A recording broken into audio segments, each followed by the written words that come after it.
Seigneur. Et s'il y a un endroit où nous devons le faire, c'est bien l'Église. Vous savez, vous avez chez vous et vous priez, le Seigneur entend. Mais il y a aussi cet aspect que lorsque nous venons ici, nous venons avec nos souffrances. Nous venons avec nos peines, nos incompréhensions. Et nous demandons à Dieu d'agir pour nous, afin qu'il puisse faire un miracle. Ce soir, si vous avez reçu ce feuillet et vous voulez mettre votre sujet de prière, vous pouvez le faire maintenant. Vous pouvez le faire maintenant. Et comme je vous le dis, dès que vous arrivez, vous pouvez déjà le faire. N'attendez pas que je le demande, mais du moment où vous êtes arrivé, mettez-vous en prière. Vous savez, lorsque nous rentrons à l'église, il y a une habitude que nous avons perdue pour certains. Nous entrons et nous nous asseyons. Mais je dois nous dire que lorsque nous rentrons à l'église, il nous faut avoir un temps de prière. C'est-à-dire prendre le temps, avant même de commencer à entendre ce qui est dit, de juste s'incliner et dire, Seigneur, je te remercie de ce que je sois au sein de ton Église, que tu puisses ouvrir mon cœur afin que je sois béni et que tu puisses me parler. Et du moment où on fait cela, la crainte de l'Éternel doit s'emparer de nous. Nous ne sommes pas dans un lieu qui est un lieu public, extérieur, mais nous sommes dans un lieu où le nom de l'Éternel est invoqué. Et c'est pourquoi la crainte de l'Éternel doit s'emparer de nous. Et donc ce soir, vous allez pouvoir déposer vos sujets de prière et nous allons pouvoir prier pour cela. J'avais demandé aux parents, hier, de pouvoir s'identifier par rapport aux jeunes. Et je vais interpeller les jeunes. Est-ce qu'on vous a appelé les jeunes? Est-ce que vous avez eu des parents qui vous ont appelé? Vous avez eu? Quels sont les jeunes où on a appelé? Laissez-moi voir vos mains. On vous a appelé. Levez les mains haut. Mettez-vous debout pour qu'on vous voie. Mettez-vous debout. Est-ce qu'il y a un membre d'église qui vous a appelé pour prier avec vous? Est-ce que vous avez eu un membre d'église qui vous a appelé pour prier avec vous? Personne? Mes frères et sœurs, il y a un seul. On t'a appelé pour prier avec toi. Mes frères et sœurs, laissez-moi vous dire une chose.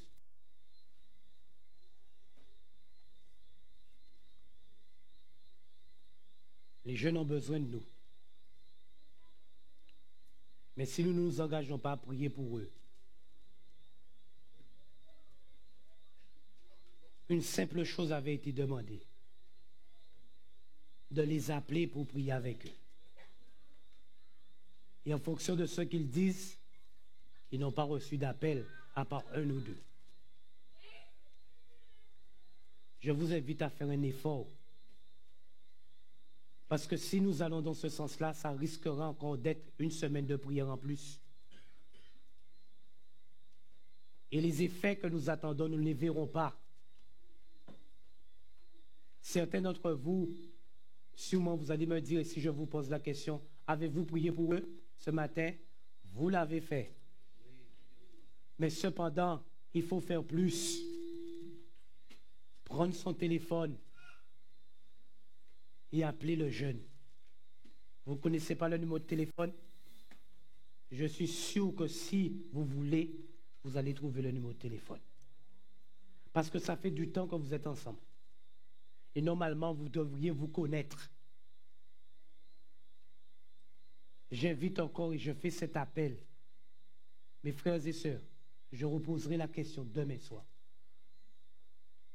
Et je demanderai à ces jeunes, est-ce qu'ils ont reçu un appel des aînés? Faisons des plans, frères et sœurs, pour pouvoir les appeler. Sinon, ce qui risque d'arriver, ils peuvent avoir une pensée que nous risquons de regretter après. Et je ne souhaite pas que ça arrive ici. Donc rattrapons le coup. Appelons-les. Ça ne demande pas beaucoup. Demandons-leur comment ils vont et prions avec eux. C'est important, c'est très, très, très important. Certains d'entre vous, vous allez me dire, mais j'ai des enfants et j'ai prié pour mes enfants. C'est ça?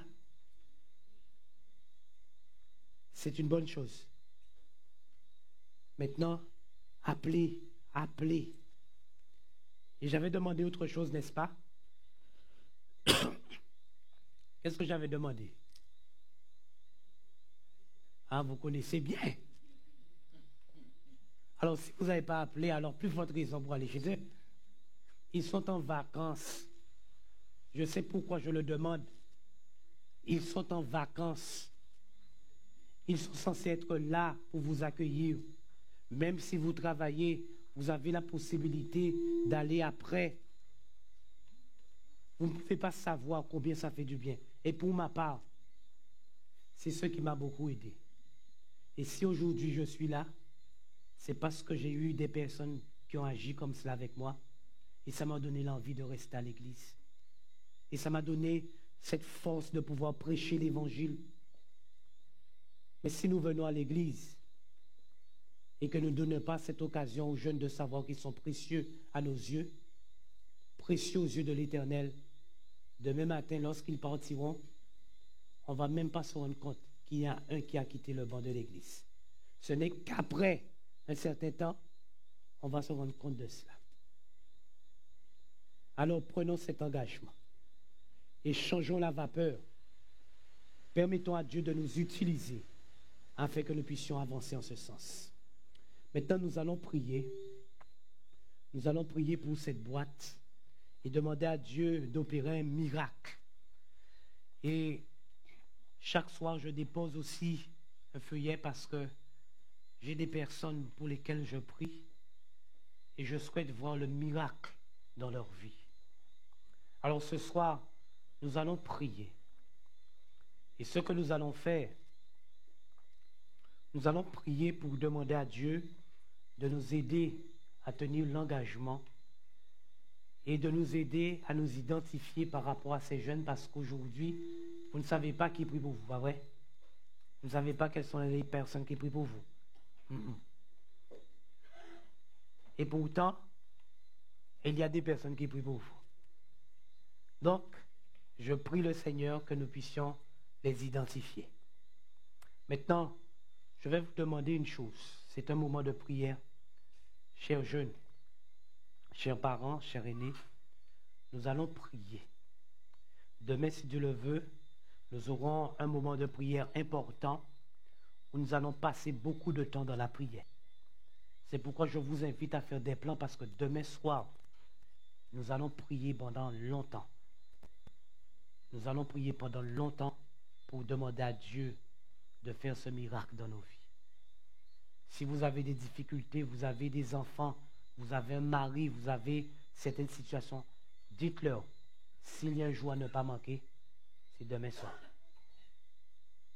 Et ensuite, ne l'oublions pas, nous avons la cérémonie de Sainte-Seine qui arrive samedi. Ce sera un moment important dans notre vie. Il nous faut saisir cette occasion pour nous remettre au clair avec le Seigneur. Maintenant, nous allons prier 2 à 2 pour demander à Dieu de nous aider à aller dans ce sens, de nous engager pour la jeunesse. Et les jeunes, priez pour que vous puissiez rester solidement attachés au Seigneur, que vous puissiez rester à l'église. Et aussi, si vous avez des situations de personnes malades, présentez-le à celui ou celle avec laquelle ou lequel vous priez, afin que Dieu puisse opérer ce miracle. Et ensuite, je ferai la 3e prière.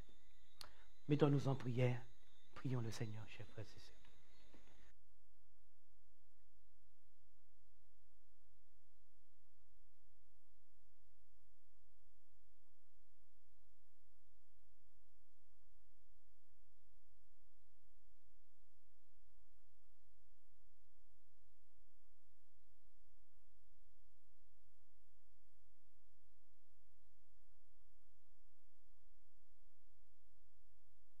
Demande à Dieu de t'aider à rester solide et à faire sa volonté. Notre Père qui es dans ta face, je te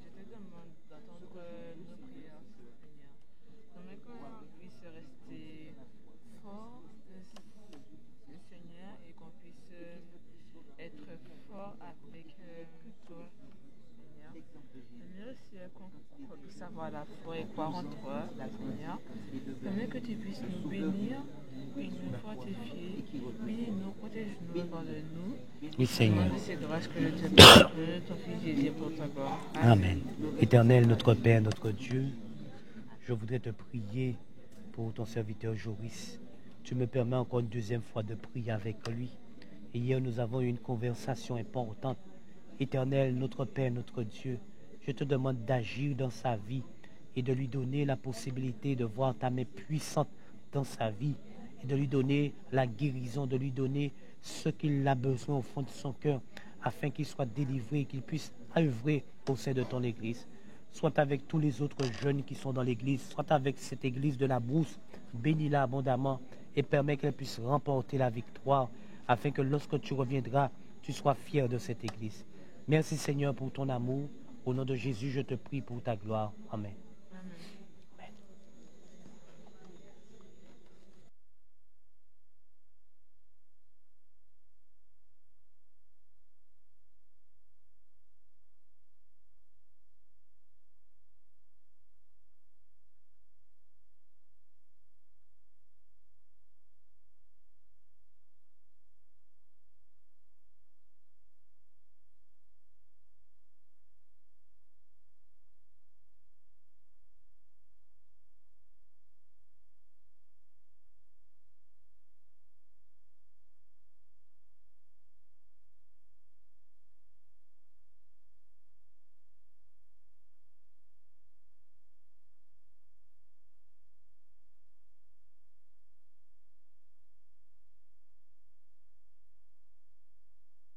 Nous avons fini de prier.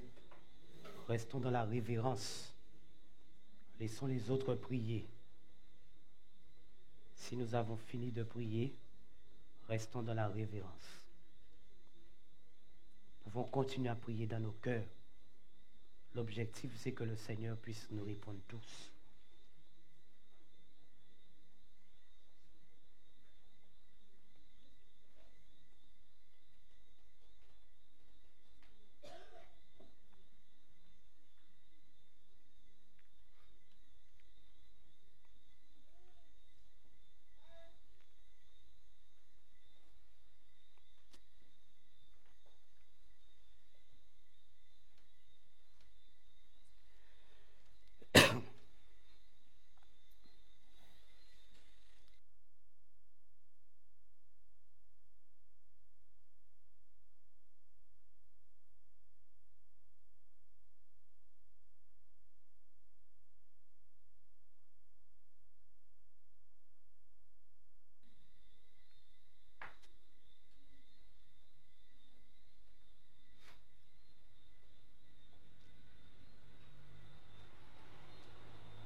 Bien. Je vais vous inviter à m'accompagner alors que je vais prier pour la boîte. Nous allons encore nous mettre à genoux et demander à Dieu de travailler et de répondre à nos prières.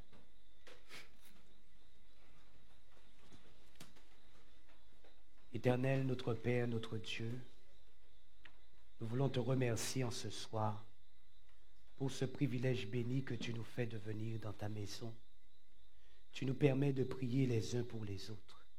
Tu nous permets de comprendre qu'il y a de la puissance dans la prière avec ceux qui prient avec la foi. Combien d'années nous sommes à l'église, combien de fois nous sommes venus et nous avons vu ta main agir. Et pendant cette semaine de prière des jeunes, tu veux encore agir dans nos vies. Et c'est pourquoi, Père, nous avons prié les uns pour les autres.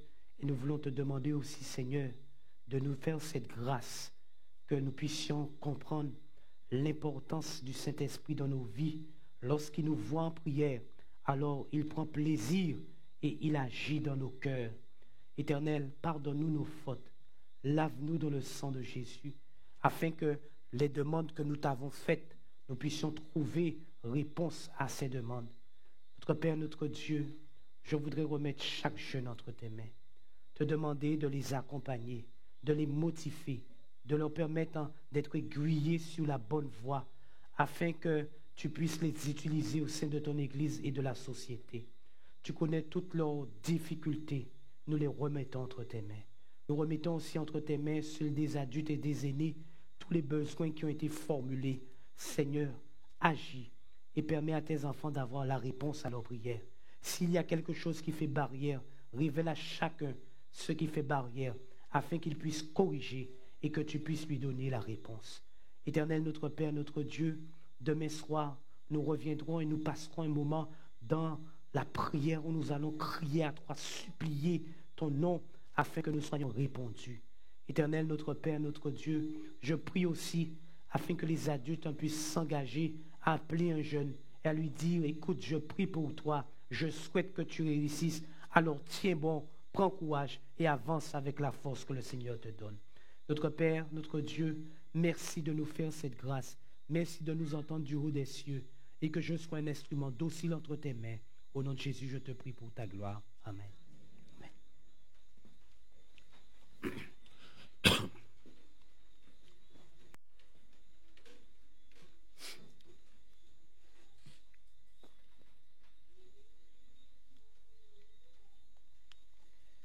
Ce soir, chers frères et sœurs, chers jeunes, nous allons considérer un quatrième personnage qui a marqué son temps.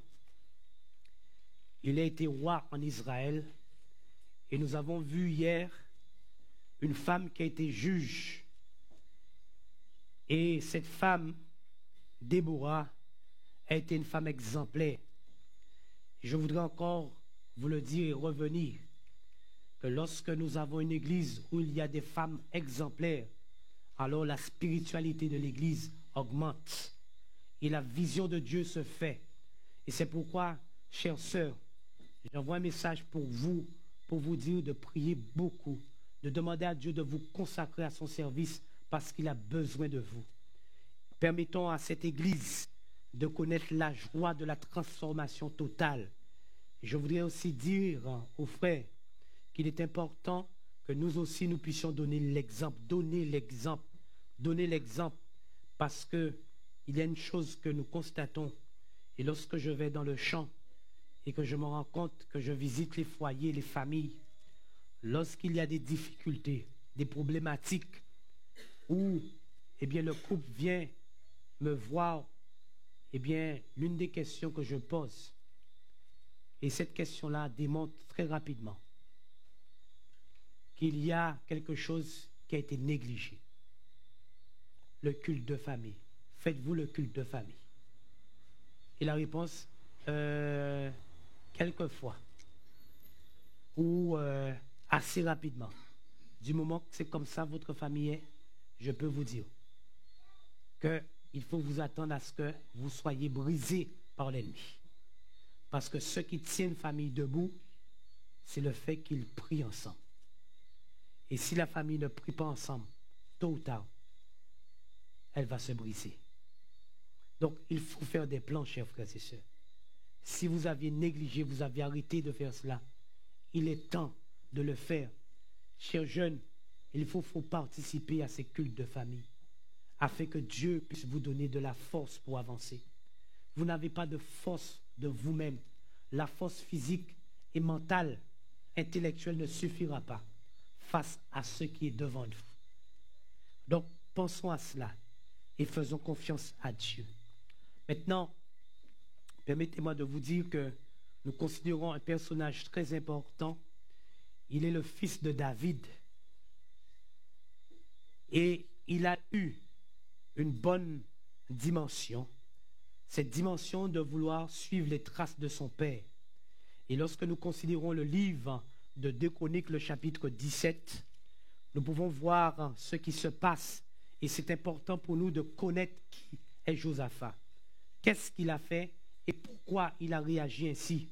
Je dois vous dire que c'est un jeune qui est exceptionnel. Et ce soir, je voudrais que nous puissions, considérer sa situation. Nous sommes dans le livre de 2 Chroniques, le chapitre 17, et voici ce que la parole de Dieu déclare. Josaphat, son fils, régna à sa place. Il se fortifia contre Israël et il mit des troupes dans toutes les villes fortes de Juda et des garnisons dans le pays de Juda et dans les villes d'Éphraïm dont Asa, son père, était emparé. S'était emparé. L'Éternel fut avec Josaphat parce qu'il marcha dans les premières voies de David, son père, et qu'il ne rechercha point les Baals. C'est important. Écoutez bien cela. Cette partie est très importante. L'Éternel fut avec Josaphat. Pourquoi? Parce qu'il marcha dans les premières voies de David, son père, et qu'il ne rechercha point les Baals. Car il y eut recours au Dieu de son père, et il suivit les commandements sans imiter ce que faisait Israël. Et rappelez-vous, Israël était juste dans les 10 tribus à côté, et Juda était juste à côté. L'Éternel a fermé la royauté entre les mains de Josaphat, à qui tout Juda apportait les présents, et qui eut en abondance des richesses de la gloire. Son cœur grandit dans les voies de l'Éternel, et il fit encore disparaître de Juda les hauts lieux et les idoles. Et la 3e année de son règne, il chargea ses chefs Ben-Haï, Abdias, Zacharie, Nethanil, Bornel, si vous voulez, et Miché, d'aller enseigner dans les villes de Juda. Il envoya avec eux les Lévites, Shemadja, Netania, Zebadia, Azaël, Shemi, Ramoth, Jonathan, Adonijah, Tobijah et Tob Adonijah, Lévites et les sacrificateurs Eliskama et Joram. Ils enseignèrent dans Juda, ayant avec eux le livre de la loi de l'Éternel. Ils parcoururent toutes les villes de Juda et ils enseignèrent parmi les peuples. La terreur de l'Éternel s'empara de tous les royaumes des pays qui environnaient Juda et ils ne firent point de la guerre à Josaphat. Des Philistins apportèrent à Josaphat des présents et un tribut en argent, et les Arabes lui amenèrent aussi du bétail, 7100 béliers et 7100 boucs. Josaphat s'élevait au plus haut degré de la grandeur. Il bâtit en Juda des châteaux et des villes pour servir de magasins. Il fut exécuté beaucoup de travaux dans les villes de Juda, et il avait à Jérusalem des vaillants hommes pour soldats. Voici leur dénombrement selon les maisons de leurs pères. De Juda, chef de milliers, Adna, le chef avec 300 000 vaillants hommes, et à ses côtés, Jochanan, le chef avec 280 000 hommes, et à ses côtés, Amisia, fils de Zikri, qui s'était volontairement consacré à l'Éternel avec 200 000 vaillants hommes. De Benjamin, Eliada, vaillant homme, avec 200 000 hommes armés de l'arc et du bouclier. Et à ses côtés, Zozaba, avec 180 000 hommes armés pour la guerre. Tels sont ceux qui étaient au service du roi, outre ceux que le roi avait placés dans toute la ville forte de Juda. Mes frères et sœurs, lorsque nous lisons ce récit, on se rend compte que Josaphat était un roi, mais il n'était pas n'importe quel roi. Il était le fils de David. David avait été un homme selon le cœur de l'Éternel. Et rappelez-vous, chers jeunes, David s'est vite fait connaître lorsqu'il a affronté, Goliath, et a brisé Goliath par la force de l'Éternel. David a eu certains moments, il a fait ce qui est mal aux yeux de l'Éternel, mais il s'est confessé. Et quand il s'est confessé, le Seigneur lui a dit, écoute, ton royaume sera divisé, mais je garderai tes fils sur le royaume et sur le trône. Et Josaphat, lui, il a décidé d'aller dans le sens de l'Éternel. Je peux déjà tirer une première leçon. Lorsque vous êtes dans un foyer, que vous avez des fils et des filles, et que vous craignez l'Éternel, et qu'ils décident d'aller dans le sens que vous les avez inculqué, il y a une grande joie dans votre cœur. Et vous êtes honoré. Parce que vous vous rendez compte que vous avez transmis à vos enfants les valeurs les plus nobles. Mais je peux vous dire aussi qu'il y a une grande tristesse.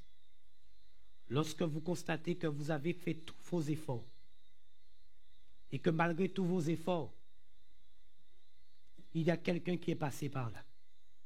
Un ami, une copine, un copain qui a tout démonté. Et au lieu que ce jeune reste attaché à l'Éternel, il décide de prendre la drogue.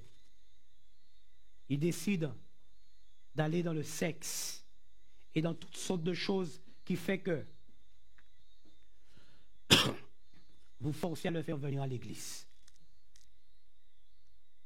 Il n'a plus envie de venir à l'église. Et des fois, vous êtes obligé de menacer pour qu'il vienne à l'église. Lorsque nous sommes dans une situation comme cela, je peux comprendre la tristesse et la souffrance. Parce qu'on a mal. Mais vous savez, on a encore plus mal et on devrait avoir un esprit de culpabilité si on n'a pas fait le travail. Si on a fait le travail, on aura mal, mais le Seigneur ne nous abandonnera pas. Mais si on n'a pas fait le travail, on n'aura que nos yeux pour pleurer. Et c'est pourquoi il est important pour nous de réaliser que ce jeune-là a contemplé et a vu comment son père a agi. Et il a agi selon les voies de l'Éternel. Maintenant, Josaphat n'était pas un simple roi. Et quand vous regardez le nombre de vaillants soldats qui étaient à côté de lui, il a fait des choses extraordinaires. Il a eu le courage de renverser l'autel de Baal, puisque le peuple était en train déjà de se corrompre. Il a eu le courage de redonner la possibilité aux Lévites d'avoir leur place au sein de l'Église. Ce n'était pas un simple roi, c'était un roi courageux. Et je peux vous dire que lorsqu'il commença à régner, la Bible dit dans 2 Chroniques, le chapitre 20, que nous verrons dans un moment, qu'il a commencé à régner, il avait 25 ans. 25 ans. Cela veut dire qu'il y a beaucoup de jeunes qui sont sûrement dans la vingtaine, qui ont 25 ans. Vous vous rendez compte? Un jeune de 25 ans qui gère une armée. Ce n'est pas une simple affaire. Mais Dieu lui a donné la possibilité de le faire. Maintenant, Josaphat va se retrouver dans une situation où il avait la paix autour de lui. Mais vous savez, lorsque vous avez la paix autour de vous, sachez que l'ennemi va toujours trouver un moyen pour que vous n'ayez pas la paix. C'est terrible, hein? Vous servez l'Éternel. Vous faites ce qu'il y a à faire. Vous êtes tranquille. Mais pour une raison ou pour une autre, une difficulté viendra vous rencontrer. Et qu'est-ce qui va se passer? La Bible dit qu'il va avoir une difficulté. Et la difficulté, c'est que Josaphat va se retrouver face à des armées qui vont faire une coalition. Et ces armées vont décider d'attaquer et de mettre Juda à mal. Et voici ce que la parole de Dieu dit dans 2 Chroniques, le chapitre 20, verset 1 à 3. 2 Chroniques, chapitre 20, versets 1 à 3. Après cela, les fils de Moab et les fils d'Amnon, et avec eux des Maonites, marchèrent contre Josaphat pour lui faire la guerre. On vint informer Josaphat en disant: une multitude nombreuse s'avance contre toi depuis l'autre côté de la mer, depuis la Syrie, et ils sont à Hatsatson, Tamar, qui est en Guédi. Et regardez ce qui va se passer. Dans sa frayeur, ce mot m'a beaucoup interpellé. Quand on dit sa frayeur, ça veut dire quoi? C'est pas peur seulement. La frayeur, c'est quoi?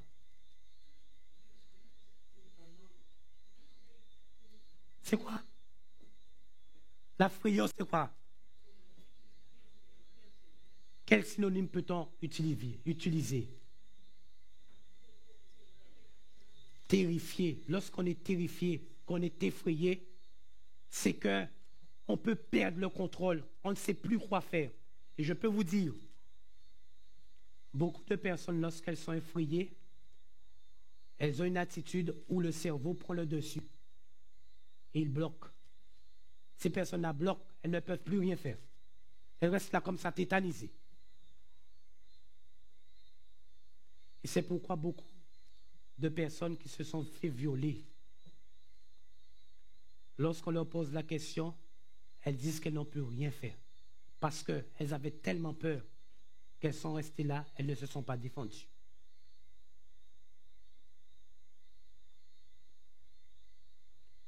Vous vous rappelez du premier message qu'on a prêché ici, que j'ai prêché? L'une des caractéristiques des leaders, c'est quoi? C'est qu'il a peur. Et la peur de Josaphat et le fait qu'il soit effrayé va le pousser à faire quelque chose. Il a peur, mais il ne va pas aller dans le sens de plusieurs, c'est-à-dire se retirer ou aller se cacher. Regardez ce que la Bible dit. Dans sa frayeur, Josaphat se disposa à chercher qui? L'Éternel. Et il publia un jeûne pour tout Juda.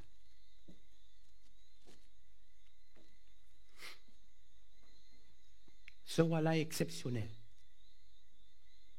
L'homme a peur. Merci beaucoup.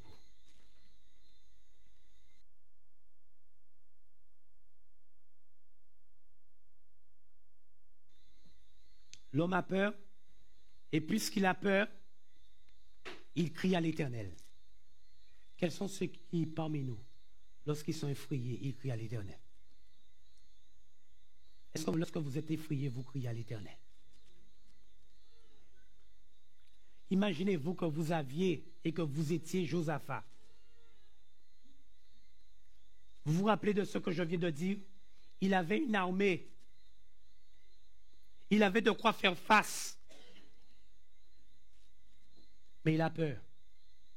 Parce qu'en réalité, l'armée qui vient, on ne peut pas les dénombrer. Ils sont trop nombreux. Et malgré sa force, cela ne suffit pas.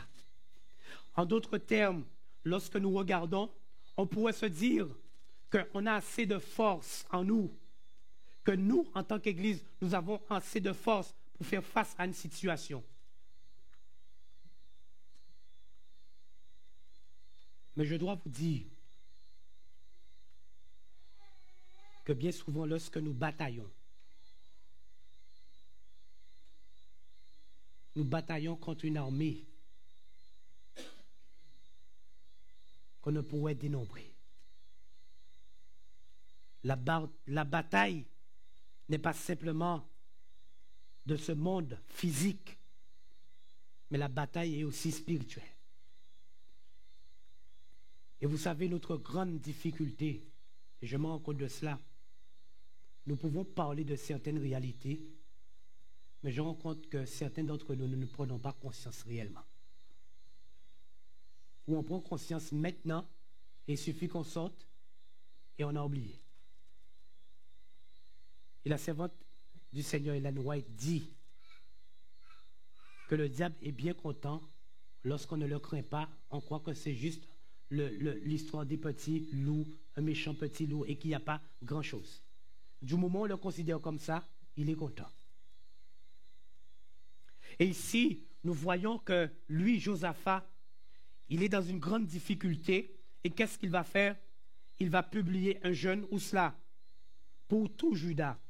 Et la Bible dit ceci. Judas s'assembla pour invoquer l'Éternel et l'on vint de toutes les villes de Juda pour chercher l'Éternel. Il y a quelque chose qui m'a toujours interpellé. Et vous me direz comment ça se passe ici, puisque j'ai vu et je regarde lorsqu'on publie ou lorsqu'on appelle l'église à jeûner. Est-ce que vous venez tous pour le moment de jeûne et est-ce que vous restez tous pour le moment de jeûne? Si j'ai entendu un seul nom, est-ce que vous venez? On aurait dit que vous êtes embarrassé avec la question. Hein? On est embarrassé avec la question? Laissez-moi vous dire une chose, c'est pas normal ça. C'est pas normal qu'une église, lorsqu'elle appelle à un moment de jeûne et de prière, on peut compter combien de personnes sont dans l'église qui prient. C'est pas normal. Mais comment on peut vouloir gagner? Comment pouvons-nous avoir de la victoire? On ne pourra pas aller loin. Mais la Bible dit ici, ce n'est pas une partie de Juda, tout Juda. Et vous savez, je vais vous dire une chose. Je compare les Niviens, rappelez-vous d'eux, ces hommes qui ne pouvaient pas reconnaître quelle était leur main gauche de leur main droite. Quand ils ont entendu Jonas, qui a prêché pendant 40 jours, et qui a dit que Ninive va être détruit, le roi, qu'est-ce qu'il a fait? Il a convoqué toute la nation. Et il a dit à la nation, il nous faut nous mettre en jeûne. Et quand ils se sont mis en jeûne, la Bible est claire. Les vieillards jeûnaient. Les adultes jeûnaient. Les jeunes jeûnaient. Les enfants jeûnaient. Les bébés jeûnaient. Les animaux jeûnaient. Et l'Éternel a répondu. Mes frères et sœurs, c'est un constat. Nous sommes devenus faibles. Parce que nous n'avons pas compris que lorsque nous avons un moment de jeûne, c'est pour un combat. Regardez bien, les moments de jeûne, c'est lorsque l'Église passe par un moment difficile, lorsqu'il y a un combat, lorsqu'il y a une guérison à faire. On jeûne. Lorsqu'on veut sortir de la léthargie, on jeûne. Lorsqu'on veut être délivré d'un esprit impur, on jeûne.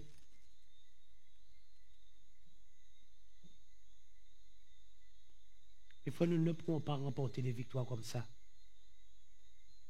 Mes frères et sœurs, ce n'est pas possible. C'est pourquoi, permettez-moi de vous dire, il faut redresser la barre. C'est maintenant qu'il faut. Lorsqu'il y a un moment de jeûne qui est convoqué, venez, mes frères et sœurs. Venez, mes frères et sœurs. Venez. On va me dire, mais pasteur, tu sais qu'il y a des personnes diabétiques. Tu as des personnes, il faut qu'ils mangent. Ah, je comprends tout cela. Et vous savez, ce que je propose, eh bien, s'il y a des diabétiques, s'il y a des personnes, il faut qu'ils mangent, que la personne amène sa gamelle, qu'elle mange dans sa voiture ou qu'elle mange à un endroit et qu'elle revienne prier.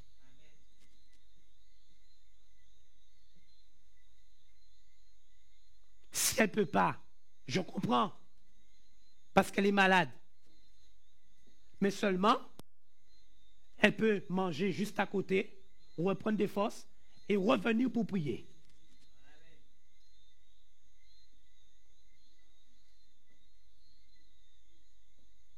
Mais qu'est-ce qu'on fait? On part chez soi, on mange et on ronfle après.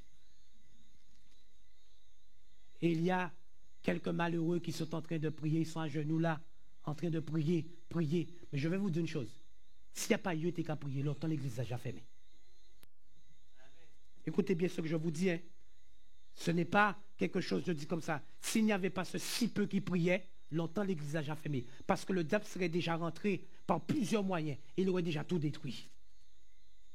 Si l'église adventiste tient aujourd'hui, c'est parce qu'il y a des hommes et des femmes sincères, aussi peu nombreux qu'ils soient, mais ils prient.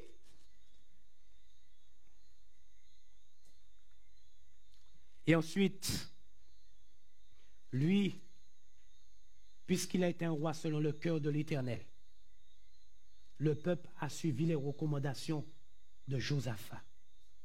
Et le peuple est venu, et voici la prière de Josaphat. Voici la prière. Voici ce qu'il dit. Josaphat est venu au milieu de l'assemblée de Juda et de Jérusalem dans la maison de l'Éternel et devant le nouveau parvis. Et il dit, Éternel, Dieu de nos pères, n'es-tu pas Dieu dans les cieux? Et n'est-ce pas toi qui domines sur tous les royaumes des nations? N'est-ce pas toi qui as en main la force et la puissance à qui nul ne peut résister? N'est-ce pas toi, ô notre Dieu, qui as chassé les habitants de ce pays devant notre peuple d'Israël et qui l'a donné pour toujours à la postérité d'Abraham et qui t'aimait? Ils l'ont habité et ils t'y ont bâti un sanctuaire pour ton nom en disant, s'il nous survient quelque calamité, l'épée, le jugement, la peste ou la famine, nous nous présenterons devant cette maison et devant toi, car ton nom est dans cette maison. Nous crierons à toi du sein de notre détresse et tu exauceras et tu sauveras. Voici la prière de l'homme. Et vous savez, Josaphat, lorsqu'il a fait cette prière, il était convaincu. Lorsque nous faisons une prière que nous ne sommes pas convaincus, c'est que le doute rentre en nous. Et le pire ennemi de la foi, c'est le doute. Du moment où nous doutons, on peut se lever. Ce n'est pas la peine de prier encore. C'est qui mettait au debout et finit avec ça. Parce qu'en réalité, lorsqu'on fait ça, on est en train de dire que Dieu c'est un petit Dieu et que Satan est plus puissant que lui. Nous voyons ce qui se passe dans la parole de Dieu. Nous avons déjà vu des choses extraordinaires se faire. Il ne faut pas douter, mes frères et sœurs. Et lui, il a fait cette prière pour rappeler à Dieu qu'il avait promis. Et ça, c'est très important. Lorsque nous prions, chers jeunes, appuyez-vous sous les promesses de l'Éternel. Rappelez à Dieu qu'il a fait des promesses. Et je peux vous dire une chose, l'Éternel répond rapidement lorsqu'on lui rappelle ses promesses. Pour l'avoir déjà expérimenté, je dis gloire à Dieu pour cela. Je l'ai vu, chers frères et sœurs. Je l'ai vu. J'ai rappelé à Dieu ses promesses et l'Éternel m'a répondu.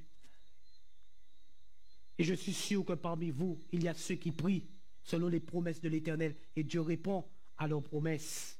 Maintenant, lorsque nous considérons Dieu, lorsqu'il va entendre la prière et il va voir tout ce grand nombre venir, maintenant, Dieu va faire quelque chose. Dieu va envoyer son serviteur. Dieu va envoyer son serviteur, le prophète, pour répondre. Et il va dire, écoute, ne crains point. Ne crains point. Et vous savez, des fois, on ne comprend pas cela. Regardez le verset 14. La Bible dit, pendant qu'ils étaient en train de prier, tout Judas se tenait debout devant l'Éternel avec leur... Verset 13. Verset 13. Écoutez bien. Tout Judas se tenait debout devant l'Éternel avec quoi? Leurs petits-enfants, leurs femmes et leurs... Lorsque Dieu voit un peuple qui est déterminé, Dieu ne reste pas là. Alors, il met en place un 14e verset. Et le verset dit quoi? Alors, l'Esprit de l'Éternel saisit au milieu de l'assemblée qui? Jacaziel, fils de Zacharie, fils de Benaja, fils de Jéel, fils de Matania, lévite d'entre eux, les fils d'Azaph. Et Jacaziel dit ceci: soyez attentifs, tous Juda et habitants de Jérusalem, et trois rois, Josaphat, ainsi vous parle l'Éternel, ne craignez point et ne vous effrayez point devant cette multitude nombreuse, car ce ne sera pas vous qui combattrez, mais ce sera qui? J'ai compris une chose, mes frères et sœurs.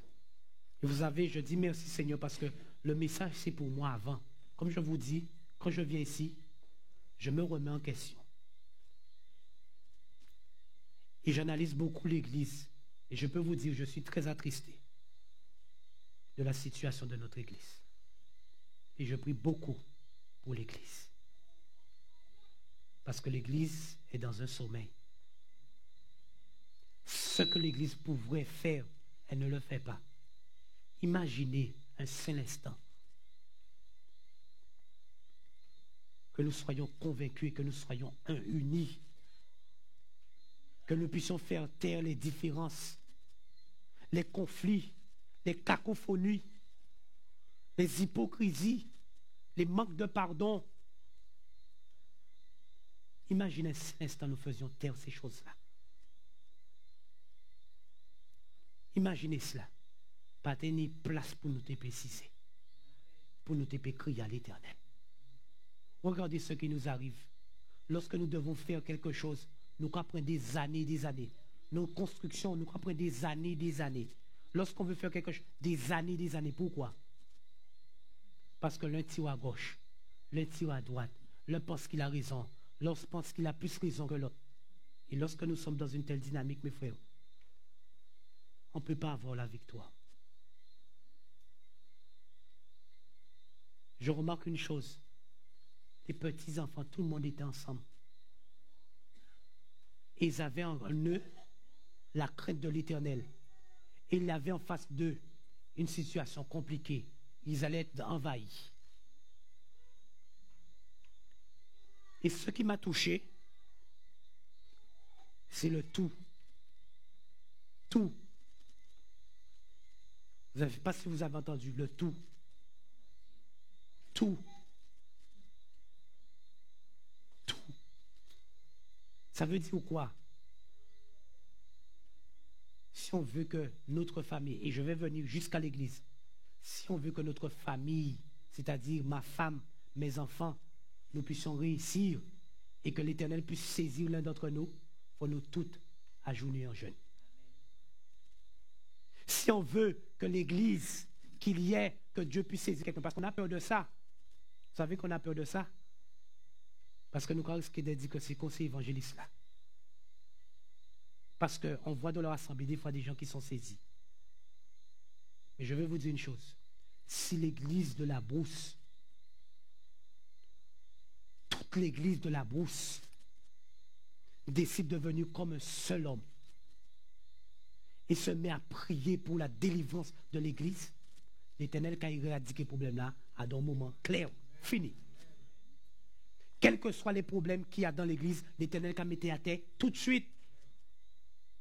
Mais est-ce qu'on veut? Est-ce qu'on veut?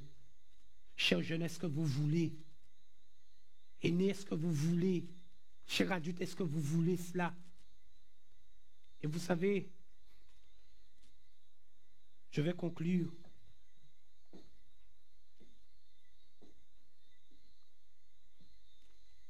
Il y a un pasteur qui prêchait à Trinidad et il disait que si tu veux attraper des renards qui rentrent dans leur tanière, tu mets le feu dans une extrémité. Et très rapidement, à cause du feu, il sortira. Il a dit, si tu veux voir une personne qui boite, si tu veux la voir marcher droit, et qui met en diffé, ou que vous balin qui marcher droit. Il a dit, si tu veux voir une église fonctionner, qu'il y ait le feu dans l'église. Ça veut dire quoi? J'ai constaté que nous fonctionnons ainsi. Si on met le feu de manière réelle, littérale, puisque là j'étais dans un feu symbolique, si on met un feu de manière littérale, vous allez voir ce qui va se produire. On va se sentir tous blessés. On va se sentir tous touchés. Et lorsqu'on sent cela, on voudra reconstruire rapidement. Des choses qu'on n'a pas fait en 20 ans, eh bien, nous sommes capables de faire en 2 mois. Je vais vous dire une chose. C'est une petite île, la Guadeloupe. La Guadeloupe n'est qu'une île de 400 000 à 420 000 habitants. Lorsque je regarde les actualités et que je vois des migrants, c'est 1 million, comme ça, en un seul jour, qui se déplacent. C'est en un seul jour, 1 million se déplacent. Mais nous ne sommes pas habitués à cela. Lorsqu'on a vu 20 000 personnes, il y a du monde. Mes frères et sœurs, dites-moi, je vais vous dire une chose. Il suffit qu'un missile puisse perdre sa trajectoire et tombe sous la Guadeloupe. C'est le chaos. C'est l'anarchie. Regardez ce qui est arrivé avec Irma. Si ça n'avait pas fait assez rapidement, les gens commençaient à voler à Saint-Martin. Les gens étaient déréglés. Vous savez qu'est-ce qui prend le dessus? L'esprit maléfique. Il saisit les gens et les gens commencent à faire n'importe quoi. Ici, mes frères et sœurs, je vous le dis, et c'est sincère, ça vient du profond du cœur. Si nous ne comprenons pas qu'il faut qu'on se mette ensemble lorsqu'il y a les moments de jeûne et de prière pour crier à l'Éternel, nous qui continuons à vivre et bon Dieu peut faire rien bon nous.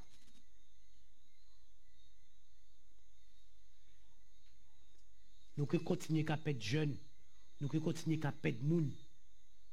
Et vous savez, lorsque quelqu'un donne sa vie à Christ, ce n'est pas une chose facile. Dieu doit déplacer des montagnes pour sauver une âme. Et dans la situation de Josaphat, il avait compris qu'il ne pouvait pas être seul dans la bataille. Il fallait qu'ils soient ensemble. Et puisqu'ils ont été ensemble, la Bible dit une chose. Dieu a saisi l'un d'entre eux. Et lorsqu'il a saisi, voici ce qu'on entend. Ainsi parle l'Éternel. Ce n'est pas ce que je dis, mais ce que l'Éternel dit. Et Dieu leur dit, vous n'aurez pas à combattre. Je vais combattre à votre place. Imaginez que vous êtes un père ou une mère. Vous avez la possibilité de faire face à une situation problématique que votre enfant vit. Vous pouvez l'aider financièrement. Vous pouvez le placer. Vous pouvez faire pour lui le sortir de la situation. Mais vous attendez qu'il vous appelle. Il va crier au même. Il périt. Il ne t'appelle pas. Ça va te faire quoi? Ah, pas mal seulement.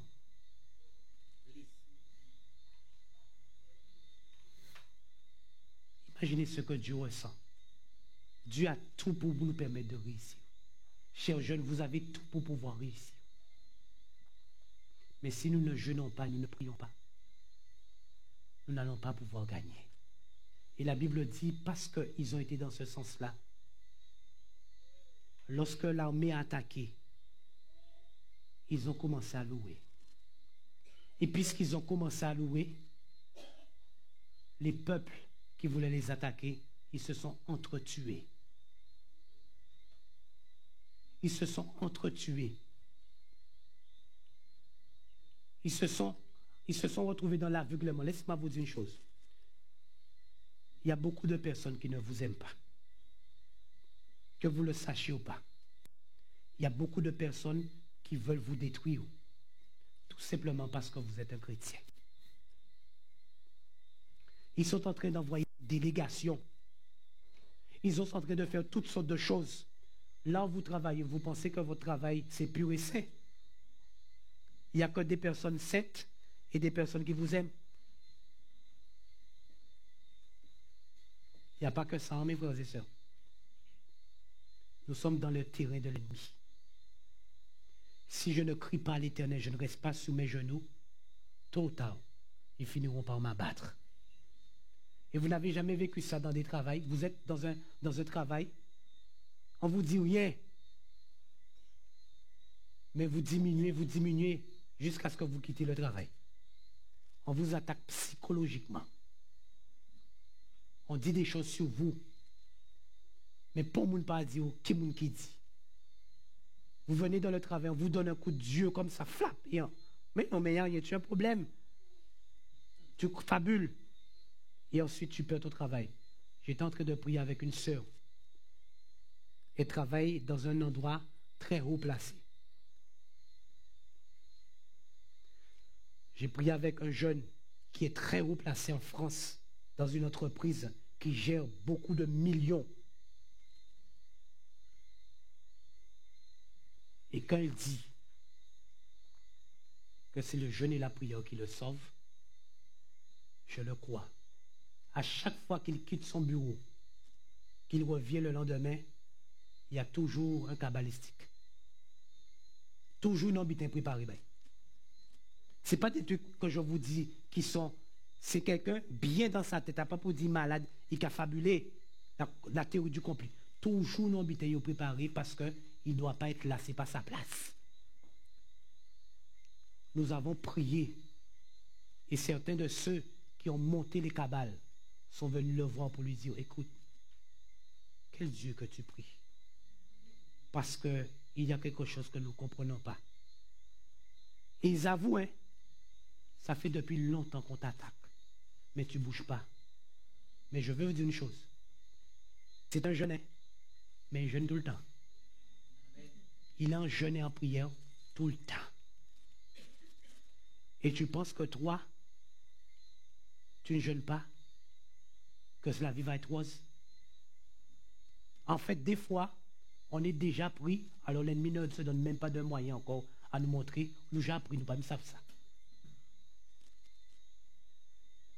Et la Bible dit dans Matthieu 19, Matthieu 17, verset 19, par rapport à ce jeune qui avait été possédé par un esprit impur, ce type de démon ne sort que par le jeûne et la prière. Je veux être vrai avec vous. Je veux, chers jeunes, que vous puissiez comprendre là où vous êtes. Vous n'êtes pas sous un lit de rose. Et si nous prenons le temps en ce soir, c'est pour vous interpeller qu'il reste peu de temps avant que Jésus revienne. Et qu'il y a une bataille qui a été lancée pour détruire le maximum. Ce monde-là ne nous aime pas. Ce monde-là est là pour nous détruire. Mais si nous jeûnons et prions ensemble, nous remporterons la victoire. Mes frères et sœurs, qui que vous soyez,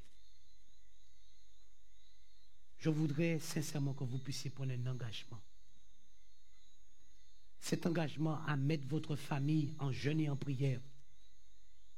S'il manque des personnes, le mari ne vient plus à l'église ou la femme ne vient plus à l'église, ceux qui restent de la famille, mettez-vous en jeûne et prière. Ça va être démonté dans le nom de Jésus-Christ. Maintenant, je voudrais aussi lancer un appel. Lorsque cette église va appeler l'église en jeûne et en prière, chers jeunes, soyez là. Soyez au premier rang. Chers parents, venez. venez. Si vous le faites, vous-même, vous allez m'appeler au téléphone pour me dire, Pasteur Godard, ça marche. Que le Seigneur puisse nous aider. Et que le Seigneur puisse nous donner la victoire, chers frères et sœurs. Et chers jeunes, jeûnons, prions. Et Dieu saisira des hommes et des femmes parmi nous.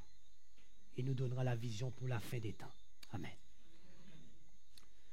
Je vais nous inviter à nous tenir debout. Nous allons prier.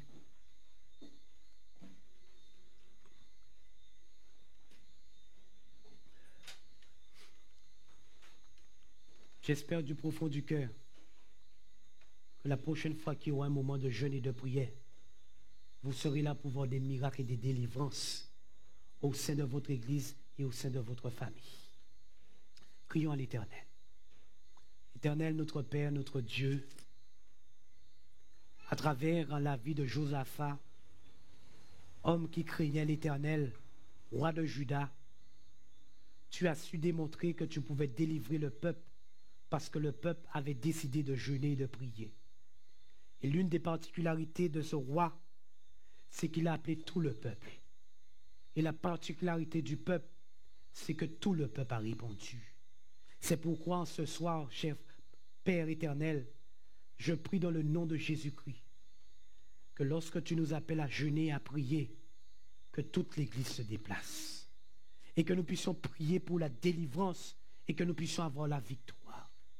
Éternel, notre Père, notre Dieu, je te demande aussi de permettre que les familles, que cela commence dans les foyers, que nous puissions tous jeûner, qu'il n'y ait pas un qui manque à l'appel, afin que tu puisses nous donner une réponse qui nous délivre de toutes ces forces maléfiques, de toutes ces personnes qui nous en veulent. Éternel, notre Père, notre Dieu, nous te faisons confiance. Et tout comme tu l'as fait pour Josaphat, nous voulons attendre la réponse par la foi et nous voulons louer pour dire tu es un Dieu merveilleux, un Dieu qui délivre ses enfants au-delà même de leur espérance. Seigneur, notre Père, notre Dieu, donne-nous de rentrer dans la réflexion et permets-nous de rentrer avec cette force et que le Saint-Esprit motive en nous la pensée de pouvoir vivre selon ta volonté. Maintenant, Seigneur, donne-nous de revenir demain soir où nous allons considérer ce moment de prière intense. Seigneur, prépare nos cœurs afin que nous soyons délivrés. Nous remettons tout entre tes mains. Au nom de Jésus, nous t'avons prié pour ta gloire. Amen. Amen.